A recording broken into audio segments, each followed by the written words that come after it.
தமிழ்கோறும் நல் உலகிற்கும் ஆன்மீக ஜோதிட நல் உள்ளங்களுக்கும் நமது ராகுவாழ்க அஸ்ட்ரோ டிவி யூடியூப் சேனல் நேயர்கள் அனைவருக்கும் இனிய வந்தனம். அடியனின் வாட்ஸ்அப் கைபேசி எண் 9629159717. குரோதி வருட தமிழ் புத்தாண்டு பலன்கள் மற்றும் குரு பயிற்சி பலன்கள் மிதுன ராசிக்காரர்களுக்கு எப்படி இருக்கிறது என்பதை பார்ப்போம். மிதுன ராசி,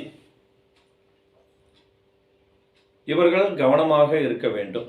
ஏனென்றால் 4ஆம் இடத்தில் கேது, 10ஆம் இடத்தில் புதன், சுக்கிரன், ராகு. இதில் ராகுவும் கேதுவும் இந்த வருடம் முழுக்க அங்கேயே இருக்கிறார்கள். புதன் சுக்கிரன் பயிற்சி அடைவார்கள். இருப்பினும் இந்த வருட தொடக்கத்தில் ராசிநாதன் புதன் நீசமடைந்து ராகுவுடன் சேர்க்கப்பட்டு இருப்பது உடல் நலனில் அக்கறை செலுத்த வேண்டும். வீடு, மனை, வாகனம், சொத்து, சுகம், தாயார் போன்ற விஷயங்களில் கவனம் செலுத்த வேண்டும். சரியாக பராமரிக்க வேண்டும். வாகனங்களை அவ்வப்போது குறித்த காலத்திற்குள் பழுது நீக்கி தயார்படுத்தி கொள்ள வேண்டியது அவசியம். அதே மாதிரி வாகனத்தில் பயணிக்கும் போது இந்த செல்போன் பேசிக்கிட்டே போய் வெள்ளங்கத்தை தேடிக்காதீங்க.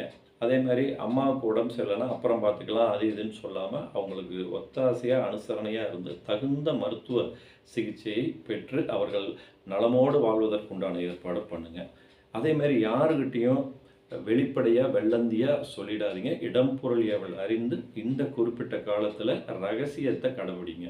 அதே மாதிரி ரகசிய நடவடிக்கையில் போய் நீங்கள் செயல்பட்டு சிக்கிக்கன்னு நான் சொல்லலை. சரியாக இதை யோசித்து புரிஞ்சு செயல்படுத்திக்கிங்க. அதே மாதிரி 7ஆம் அதிபதியாகிய குரு இதுவரைக்கும் சாதகமான அற்புதமான ஒரு ஸ்தானமாகிய 11ஆம் இடத்தில் இருந்தார். இப்போ இந்த சித்திரை மாதம் 17ஆம் தேதி இரவு அவர் மேசத்திலிருந்து ரிஷபத்துக்கு உங்கள் ராசிக்கு 12ஆம் இடத்துக்கு பயிற்சி அடைவது பாதகமான ஒரு நிலை. கவனமாக இருக்க வேண்டும். கூட்டு தொழிலில் பிரிவு சுணக்கம் ஏற்படலாம். வாழ்க்கை துணையுடன் கருத்து வேறுபாடு ஏற்படலாம். கவனம் தேவை. தாய் வழி உறவு, நட்பு இது போன்ற விஷயத்தில் விரிசல்கள் ஏற்படலாம். கவனம் தேவை. அதே மாதிரி இந்த ஆவுன்னா விவாகரத்து போகிறோங்கிறதெல்லாம் கொஞ்சம் யோசனை பண்ணுங்கள். அதே மாதிரி ஒரு சிலருக்கு விவாகரத்து வழக்கு நடந்து கொண்டு இருந்தால் இந்த காலகட்டத்தில் விவாகரத்து கிடைப்பதற்கு வாய்ப்புகள் உண்டு. பாதிக்கப்பட்டவங்களுக்கு அது ஒரு பெரிய விடுதலைன்னே சொல்லலாம். அதே மாதிரி 9ஆம் இடத்துல செவ்வாய் சனி கும்பத்தில். அப்போது இந்த கிரக சேர்க்கையும் பார்த்திங்கன்னா 2 பகை கிரகங்கள், யுத்த கிரகங்கள் சேர்க்கை பெற்று இருப்பதுங்கிறதும் பொது வாழ்க்கையில் உங்களுக்குன்னு இருக்கிற ஒரு பேர் அப்படிங்கிறதுல அவதூறுகள் ஏற்படக்கூடிய வாய்ப்புகள் உண்டு. கவனமாக இருங்க.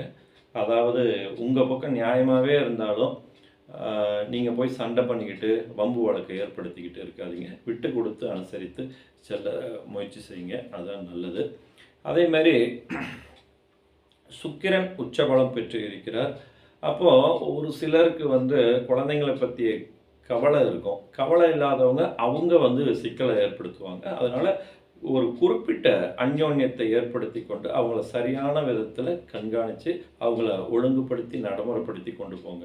குலதெய்வ வழிபாட்டை சரியாக முறையாக செய்ய வேண்டியது அவசியம். அதேமாரி தொழிலில் பெரிய அளவில் எலாபரேட்டாக நான் போகிறேன், எக்ஸ்பென்ஷன் போகிறேங்கிறது இல்லாமல் இப்போ உங்களுக்கு என்ன திசா புத்தி நடக்குது, உங்கள் லக்ன ரீதியாக 10ஆம் இடம் தசாம்சம் எப்படி இருக்குங்கிறதெல்லாம் யோசித்து ஜோதிட வழிகாட்டுதல் பெற்று விஸ்தீரணம், விஸ்தரிப்பு, தொழில் அபிவிருத்தி மாதிரி ஒரு விஷயத்துக்கு போகிறது நல்லது. அதே மாதிரி இந்த கூட்டு தொழிலில் நீங்களும் நேர்மையாக இருங்க. உங்கள் கூட்டாளியும் நேர்மையாக இருக்கிற மாதிரி அனுசரித்து கொண்டு போங்க.